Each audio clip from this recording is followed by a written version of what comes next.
paleface. But if you look at the depictions that they give us in the history books, he was a Huguenot. Huguenot is dark Frenchman. When he took he sent his brother. He didn't even go himself. He sent his brother to command the troops in the Haitian aggression. Should have left them people alone, because he get the spiritual ass whooping now. Yes, sir. That's funny, because that's what McIntyre told them too. He said, "Yeah, y'all might kill me now, but trust me, I'm coming back as a mosquito." And he came back dumping off malaria. Listen, boy, we got some powerful, warriors. And look, after the Haitian Revolution, look at the Haitian migration pattern, and you're gonna find they went to two places: Florida and Louisiana. And that goes back to what we talked about in the last episode when it comes to those two places. The Gullah Wars was going on in Florida. They sent soldiers to fight because Big Mama said all hands on deck. Samoans sent people, Tongans sent people, Hawaiians sent people, Asians that lived in Alaska sent people to Florida. All of the Mississippian collective tribes across the land was sending all of their people south and east. This is what made them set up Georgia. Georgia was never supposed to be a state. It was a military buffer zone to stop the incursion of the tribes that was coming in from the west, from settling east on the Florida panhandle to go in and aid in the Gullah Wars that they call Seminole Wars. You tell who telling the story by what they call the war. We call them the Gullah Wars. The conquistadors call them the Seminole Wars because they say they come from the root word Seminoles, which mean a mixed up one, which they say mean runaway slave, but that ain't what it really means. The root word is semi, which means half. Mixed breeds, mixed tribes. Look, when you pull up the picture, every of the Gullah Wars, they got a straight hair Native American and a brother standing on his left with an afro. And in the book, it's telling you that the slaves ran away and joined on to the Gullahs to fight in the war. Now, the problem is the people don't know that the nappy-haired brother was the chief. And the runaway slave was the one that looked like he was Asian. Because that's who they brought over first as their servants.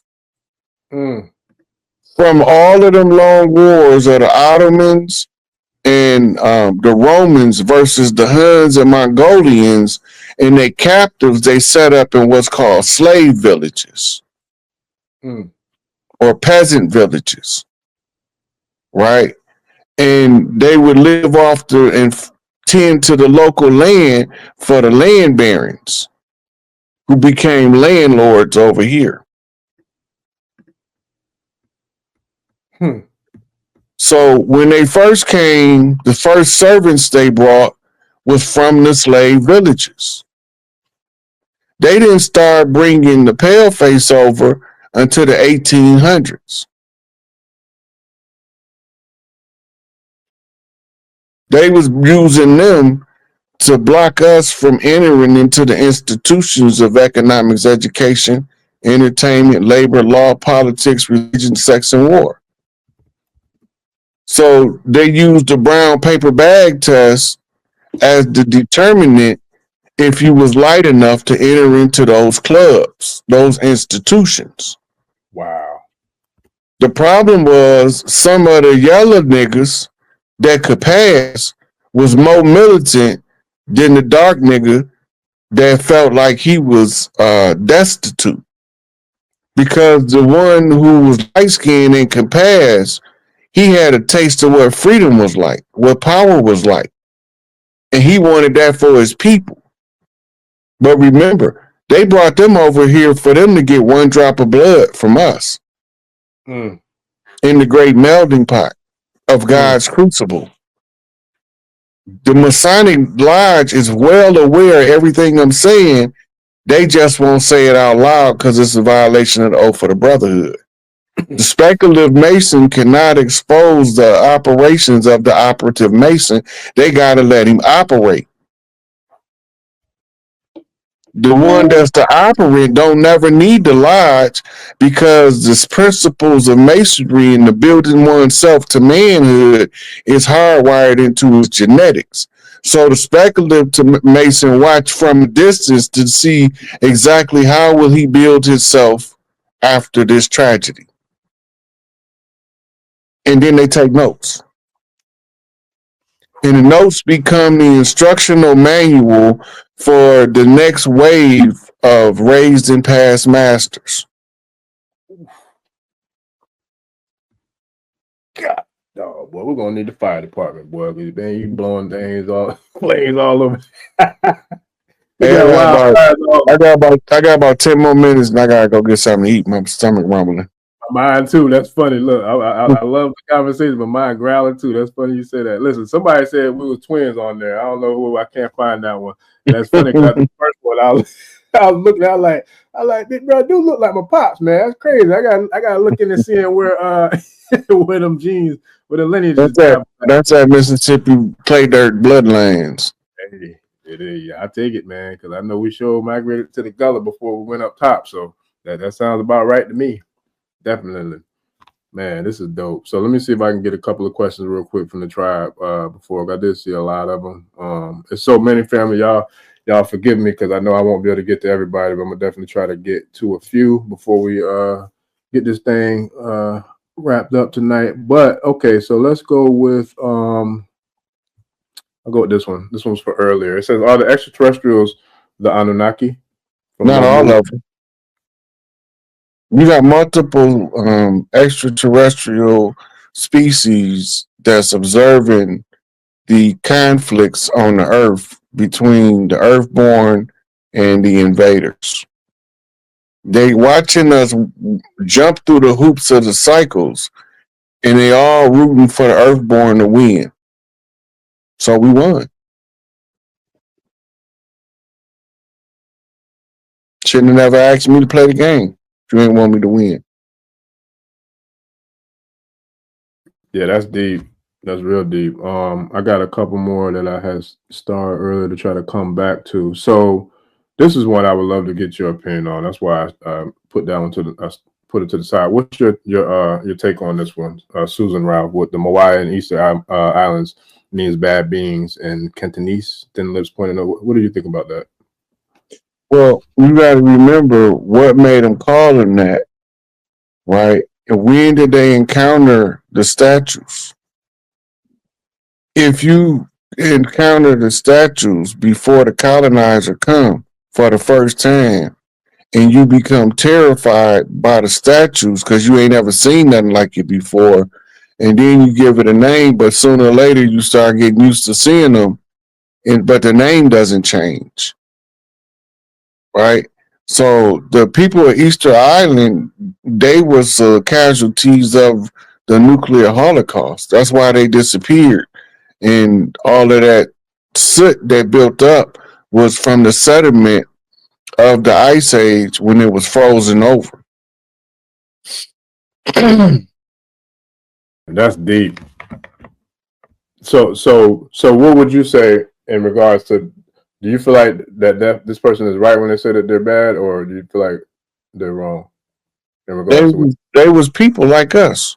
Right. Everybody, all of us ain't good and all of us ain't bad. And most of us are somewhere in the middle of the two. Right. Yeah, no, I agree. They're just a typical human. So I got another one. This one is mitochondria DNA needed to ascend? And I'm assuming ascend to the next. Absolutely. Look, if your mitochondria get turned off, your cells die. Anybody don't understand that? The powerhouse of the cell is the mitochondria. You get it from your mama.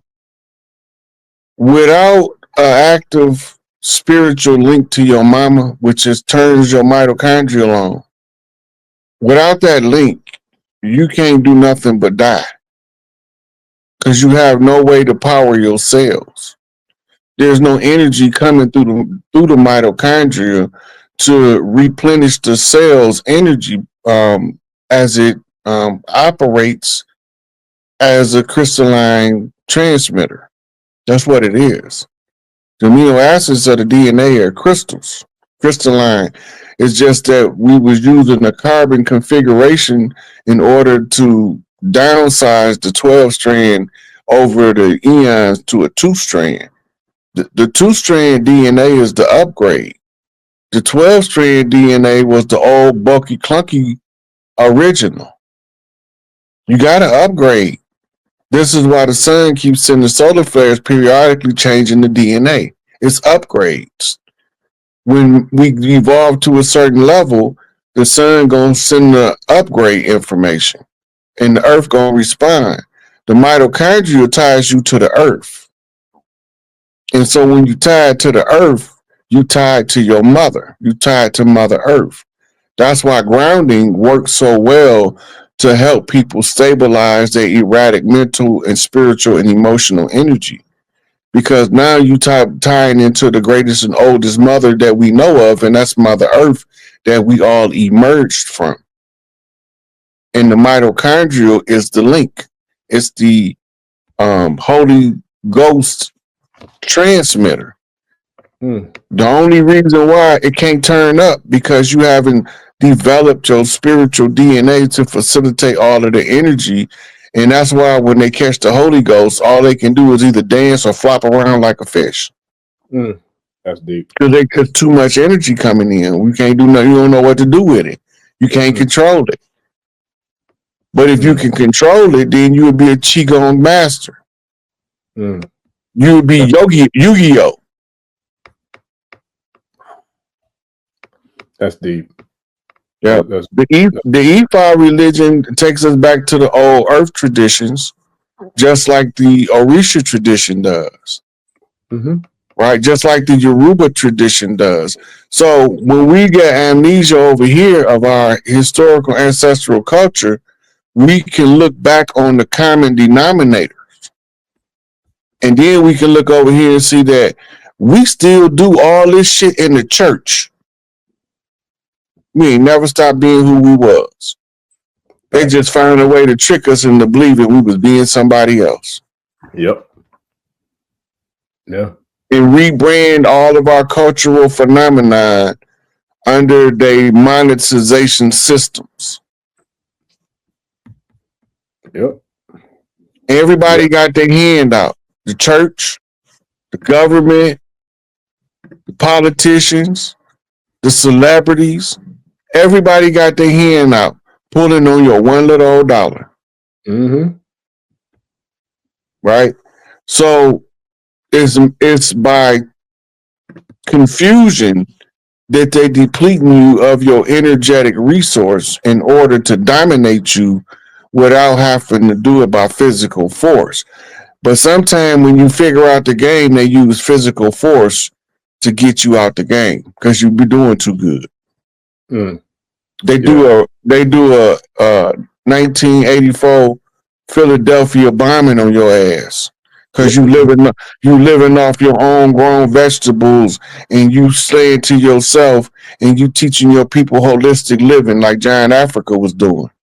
That's a whole show into its own, because you think about the Africas and the movement in Philly, you talk about Black Wall Street, and then you go into Rosewood, like all those are all autonomous, you know what I'm saying, self-deficient. Everywhere, right. And then you got to remember, I had Elder pull his book up called Confessions of an Economic Hitman. All of your immortalized outlaws were economic hitmen that was sent out to shut down the local big mama banks so they can institute a central banking system to rustle the power away from the mothers across the land. The tribal mothers was the purse holders. And now they got to give it all back to her. And they don't like it. And we don't care. We got the same compassion they have for us. That's facts. Big facts. Yeah, They want man. to know how they gonna live when we take our shit back. That's not my responsibility. How you live when we take our stuff back. I hope you live as miserable as we did. I hope it come in increments of 10, like you wish your suffering upon us in increments of 10. Mm-hmm. That's fact. And if we get to find some of these dirty players and take their head, I want to pull the guillotine lever. That part. Yes, sir. Yeah. We already discussed the Irene Traore Putin thing. Yeah, they wanted to say so. Yeah, we did. I think that was from earlier about the about. Well, I think what they were asking is, do you feel like Putin is legitimately backing him and has really supporting him? The same way I said earlier, the old guard got to give it to the new guard.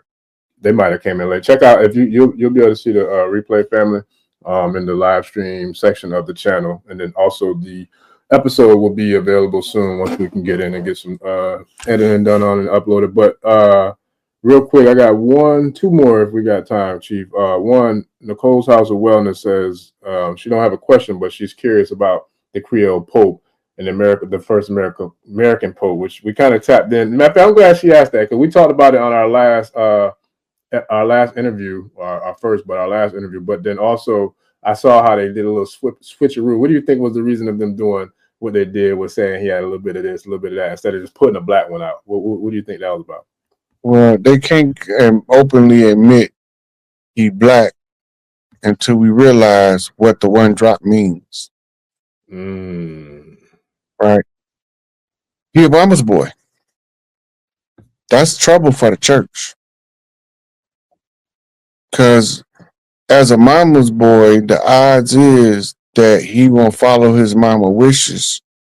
And if she's a Creole with Louisiana and Haitian roots, he already know what understood need not be explained. One big mama shit. Well, there's that. So that's dope. And this will bring me to the last one I got because I felt like this was a really good one too, regarding what all we spoke on. So one G-force. So okay, now they're exposed. There's a new energy here now. So now what do we do to use all of this information and energy to our benefit? We got to reach critical mass of awareness between as many other tribes as possible. The individual members' education is the goal in order to get them to be prepared to receive their birthright. Unfortunately, we gonna reach a point where we gonna have to give them shock and awe in order to wake their ass up. I don't know what it's gonna look like, but it's gonna be a massive release and download of information. And from there, that should wake their ass up. It could be anything from the Epstein files, to the Diddy case, to the Podesta files, to the Hillary Clinton email scandal, or it could be something we ain't even seen yet. It could be some other event that we haven't even seen that triggered the shock and awe of information dump. It might be a computer hacker that spills top secret documents unredacted on the internet. I don't know what it's going to be, but it's a potential for a lot of those things because of we have to get as many people aware of the shift by the ages and the shift by the authority to rule over the people of Earth. The mothers exercise first right of the earth right, and she's godfathered in through the oral tradition of the tribes, being the original law of the land. Following the oral tradition, she got a right to reclaim the land for the tribal mothers to restore balance back to the land.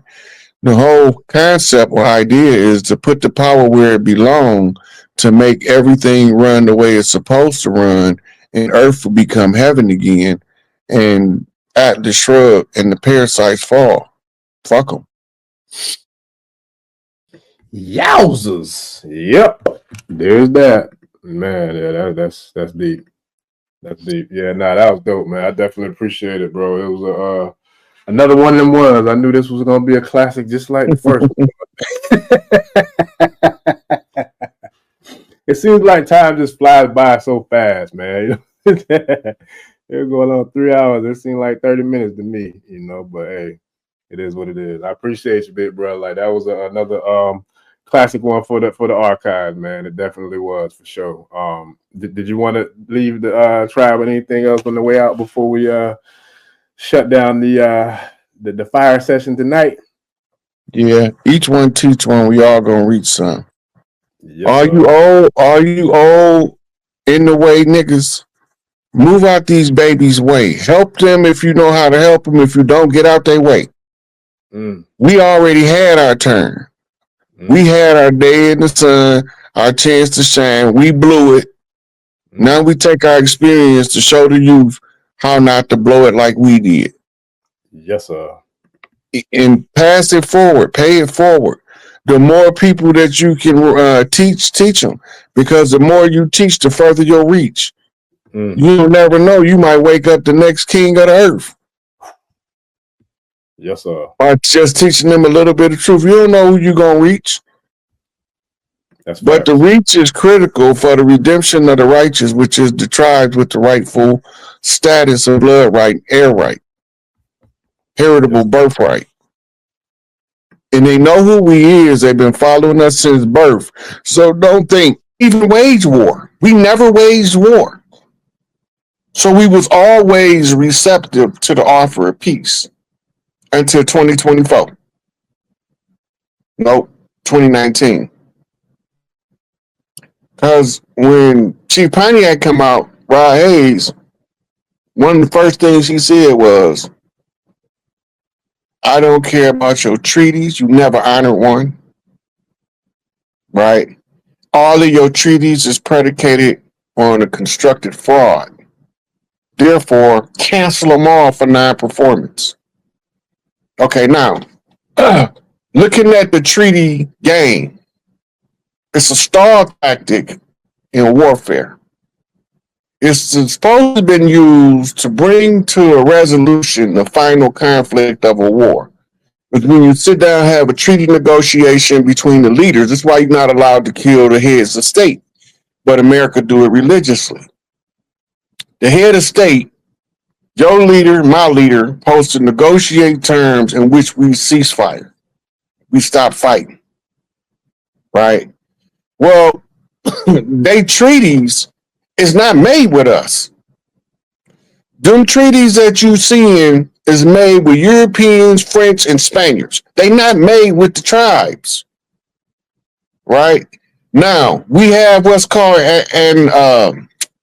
ancillary treaties. It's treaties that came about as a leverage because the ones like the Chata and like Chief Warhorse clan, her elders was forced to make treaties because the other civilized tribes made treaties. So now she got to make, her people have to make some kind of treaty in order to be exempt from the war effort that's being waged against the people of the land. We never waged war. Right? So when they call us outlaw tribes, them the tribes that was like, man, we ain't waged war against you. I'm not coming to talk to you about no damn treaty. Right? But the treaties don't have no organic original names as the tribes was being calling themselves at that time. You got to remember, all our tribal names, all our names used to be tied to something in nature. You was either tied to the river, to the sun, to the sky, or to the earth. You was tied to the wind. You was tied to the elements. You was tied to the animals. That's why you got people running around with the name Fox and Wolf. Right? Traditional so-called Judaic names. But the word wolf and fox not native to their tongue. Where in the hell they get it from? So we don't know what's taking place. It's a grand deception. Go back to Sun Tzu Art of War, and you'll find that he said all warfare. He didn't say some warfare, a little bit of warfare. He said all warfare, ALL. All warfare is predicated upon deception. Now, Karl von Clausewitz defended war. Karl von Clausewitz said war is an act of violence because of political ambition. Right? They telling us all this non-violent stuff, but they violently murdering us. The police shooting us down. They going up in these sisters' houses, shooting them in the bed at night. They shooting the babies in the park, and then they telling us to be non-violent.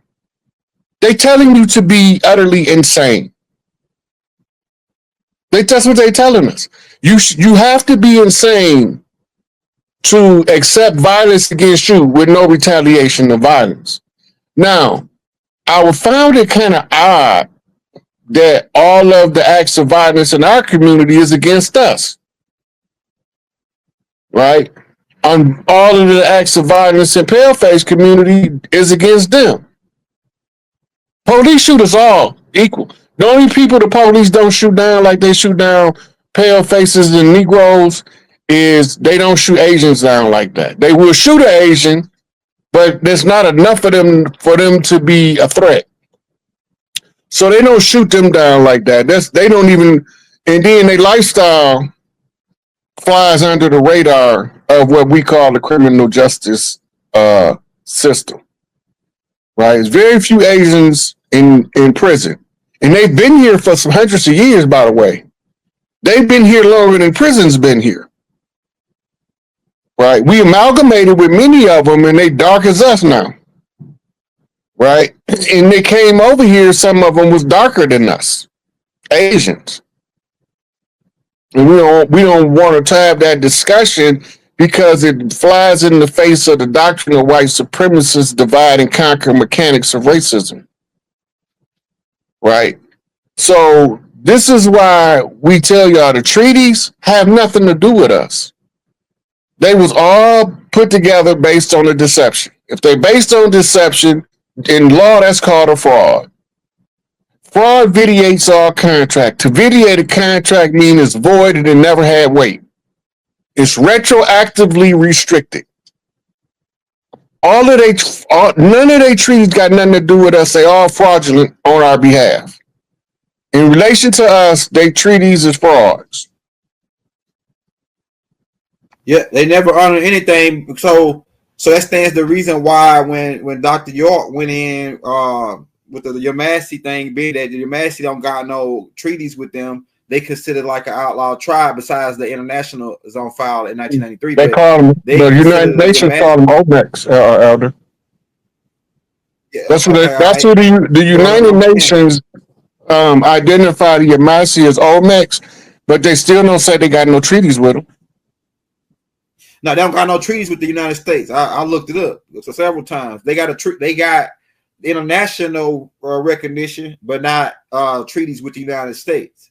So they consider like an outlaw tribe. So that makes sense that why they would try when Doc go in there with the Yamasee, they say, "Oh well, we don't give down." They don't honor no paperwork. They don't honor nothing. So how does that work? When so we shouldn't even go in there with no treaties, talking no treaty. They don't give a damn about no treaty. Well, if they did. Okay. Now we notice that big old gigantic word if. Right. At the beginning of that sentence. If they did, we would be able to use treaties to make the government stand down on most cases. Yeah. But since they don't, which takes away the if factor because they don't honor them. Yep. Matter of fact, in the Dred Scott case, who you think they was talking about when they said that they don't have no rights that a white man bound to respect? They got nothing to do with skin color. Right. He's got some chess terms. Yeah. Yeah, because what's being hashed out in legal leagues. Mm-hmm. Right. So they got a game going in chess. Civilly Mortis is the black, right? And the white nobility is the white. The first move was made by the white. That's called offensive chess. And the response to the move of the white was the black. That's defensive chess.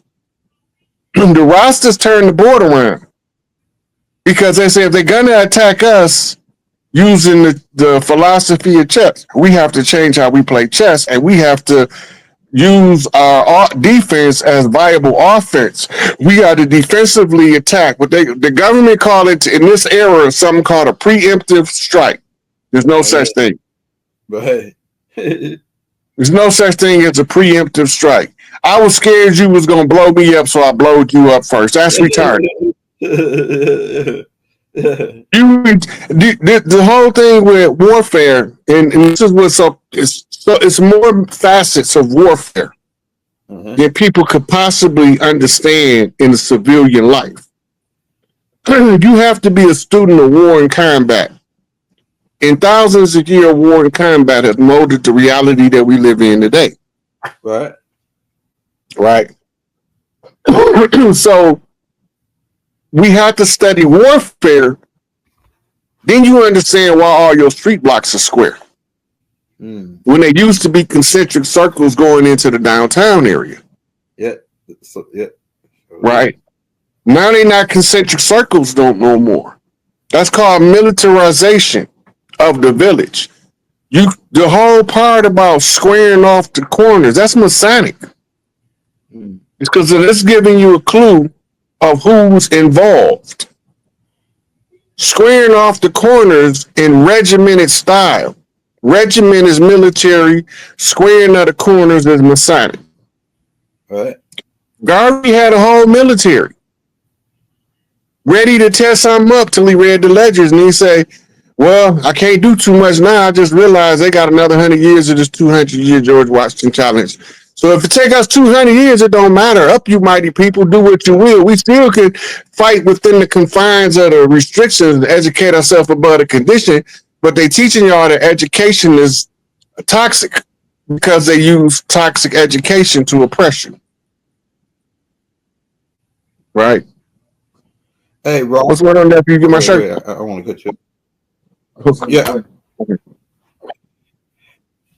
Hey, yeah. So, Rod, would it be safe to say the Bible was some type of form of treaty because it kind of like say turn the other cheek, love your enemy? You know what I'm saying? It got like it makes us passive. Go ahead. The Bible is a contract, and the Bible is not just only a contract though.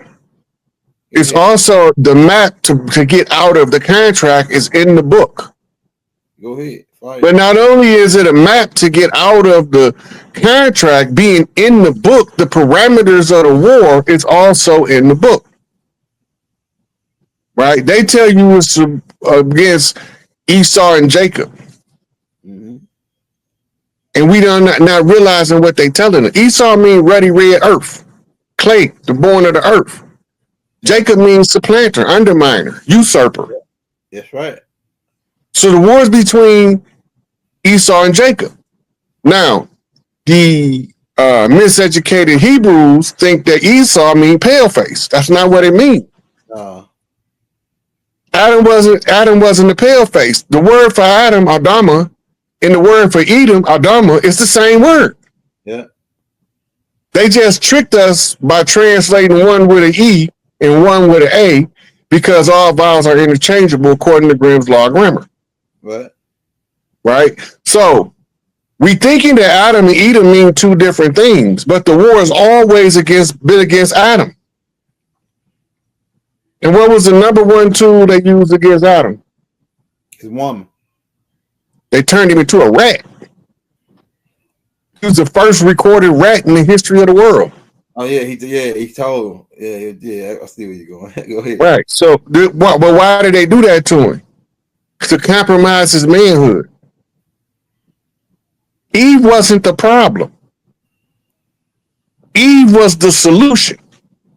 If you eat from this tree, like Nachash said, the whisperer, the one with the lisp, the one who know how to conjure. If you eat this fruit, we ain't gonna be their slaves no more. We gonna figure our way out of this. And then he turned on his woman. As soon as he turned on his woman, that was the fallen man. You can't turn on your woman. As soon as you turn on your woman, that's the fallen man. That's literally a reenactment of the fallen man. Go ahead, bro. But a lot of these women have misunderstood what does it mean to turn on your woman. Go ahead. When you push your woman between you and the enemy, that's what it means. You can't never put your woman between you and the enemy. The woman supposed to push you between her and the enemy because you supposed to be there to bust his head. Go ahead. But you ain't gonna be there to bust his head because you telling on your woman. Man. Oh man, I don't want no smoke with you, dog. You know, that's my girl, man. You know how she is. You know how the brothers be in the hood. Oh man, you know how my girl is, man. Yeah, I just, you know, man, I want problems always. I want all the problems. If you mess with man, I'm not turning down no problems. But it might not come in the reaction that you expect.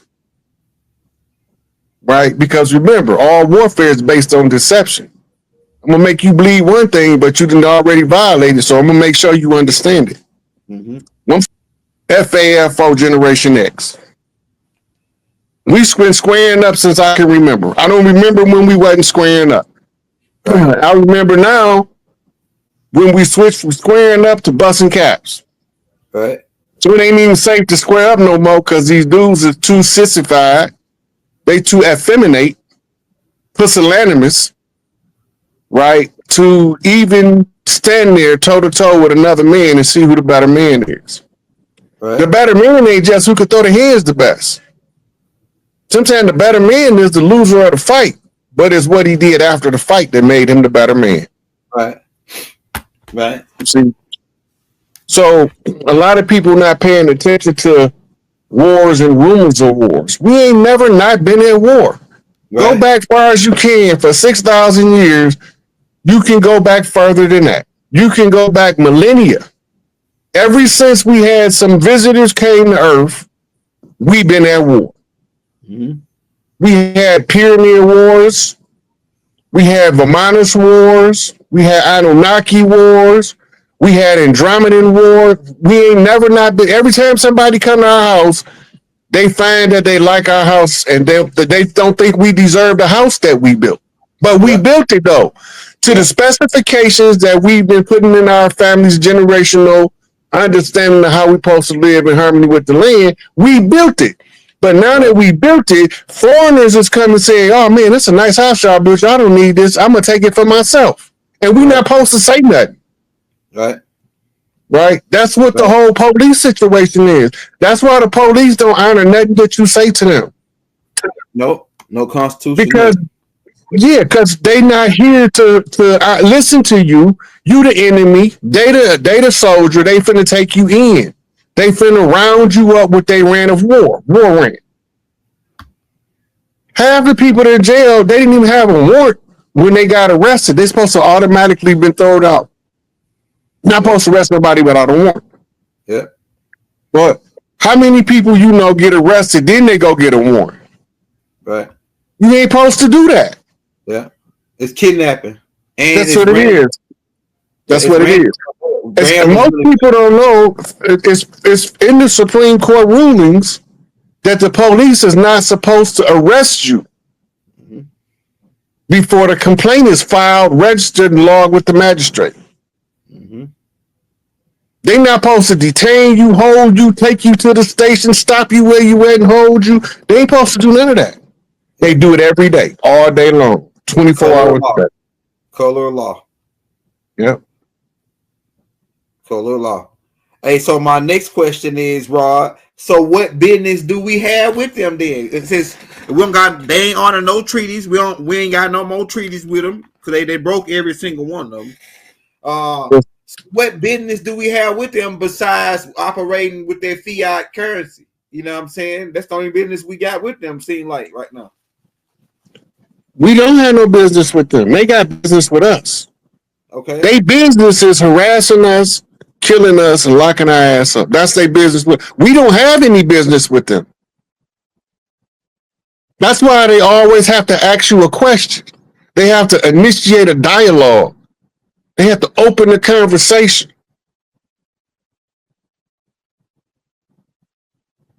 Yeah. That's why. So this is the thing, and we know that the government is rogue since 2001. We know it's been heist. So it's like this, man. So I think all we can do is really stay out their way as they go down. start going down screaming and kicking. That's what we're supposed to do. Yeah, because like all you gotta do is just stay out their lane, because this system, this whatever this is, it been faulty for a while. So it's like it's it's inevitable to go down. So what they want us to get involved in all of this activist work for these people. That's why we don't need them. They need us. Right. Our participation legitimizes their false system. Yeah. How do they get us to participate? They usually push our emotional buttons. Yeah. Right? They need us protesting in the streets out of ignorance, being rioting and tearing up the town. When we won't do it no more. Because we see it don't work. It's not producing nothing. It's just like masturbation. Feel good, but you ain't gonna make no baby. Yeah. So while we going through this, we watching them pay people to organize a rally, pay people to participate in the rally, and then tell us it just happened. Yeah. All the people protesting, we need to get this under control, call in the National Guard. They got to call the National Guard in anyway. Yeah. They got to call them in anyway because the police got to go. Yeah. Because we've been socially conditioned for so long to not be able to function without the police, when we get rid of the police, we need somebody there to keep the people functional. Yeah. That's fact. It's like, look, when you go into rehab to get off heroin, right? They give you some stuff called Suboxone, right? That's the same thing. Replace the substance of addiction with a more benign, less invasive drug that'll wean you off of the drug you addicted to. We addicted to police violence. If the police just quit committing violence on us, we'll panic. Damn. If the police just literally did what their job description was and only respond when clip on like the sheriffs normally did before they begin to be institutionalized with police mentality. Yep. You ain't supposed to look. Once they start doing that, the people are panic. Right. The police is the ones who force crime. We didn't have crime or criminals before 1492. How do you know that? Because we didn't have no prisons and no jails. And we didn't have no police. Right. The police is not 100 years, 150 years old yet. Go ahead. Let that sink in. They wasn't even called police before that. First they was called copper tops, and it was another name for slave catcher. Yeah. Now it's a name for a battery. Let that sink in. Because every time we turn around, the copper tops is battering the people. So they said, well, they battering them so good, we might as well turn them into batteries because they keeping the energy of fear-mongering, powerlessness alive in the minds of the people. They reverse charging them, which is depleting the charge. hey, Rod. So we know we don't got no business with them, and all they crimes that they especially drug crimes, especially it's really not no crime, really technically, unless you sold it to somebody that passed away and they cause bodily injury. But it's like only way you can supposed to be going to jail for drugs if you sold somebody some bad shit. You know what I'm saying? That shit wasn't no good. It's like you taught them some poison in place of drug. Yeah. Look, but they did with now, yeah, go ahead. There's a term in law called acceptable risk. If a person is a drug addict, he done already accepted the possibility that he could OD. So if he come to you to solicit you for drugs to purchase your narcotics, whatever the case may be, and he OD, especially if he OD because it was good and he was used to using trash, right? That's called acceptable risk. It's the same caveat that farmers, when you hear the reading of the disclaimers on the drugs on the commercials, If you take this drug, you may have one or all of these symptoms that we're about to name for the next 3.5 minutes of the commercial. And then they got it in a small print where you can't see it at the bottom. Yeah. But it's called acceptable risk. Yeah. Right? You already know there's some risk involved. You just don't, you figure that the benefit outweigh the risk. It might not. What if you one of the people that's sensitive to the drug where you get all the side effects? Yeah. Yeah. Yeah, that's right. And that brings up another question because you're going into that. Now, I put out a tape about 2 days ago about John D. Rockefeller taking over the medicine game. He pretty much got rid of all the holistic. We had nothing but holistic schools over here. We didn't have the medical schools they got, where they teaching all of the pharmaceutical. Oh yeah, it's no cures and all that. We didn't have none of that. So could you go in on a little bit on that on the holistic schools that we had over here prior to John D. Rockefeller getting rid of paying everybody to get rid of the holistic schools? Well, that was when they was introducing the American Medical Association. Okay. A lot of people don't know you used to go to the barber to have surgery. You go to the hospital. You used to go to the barber to get your tooth pulled. That was the other side of the barber shop. The medicine man most of the time was the barber. He was the one tell you what you need on the land when you come to town. That was the check-in chief. If he wasn't the barber, the barber wasn't the one who was the medicine man. The medicine man worked right in the back. 9 out of 10, it was some old lady. Really old lady. Been around a long time, to seen it all, done it all. Right?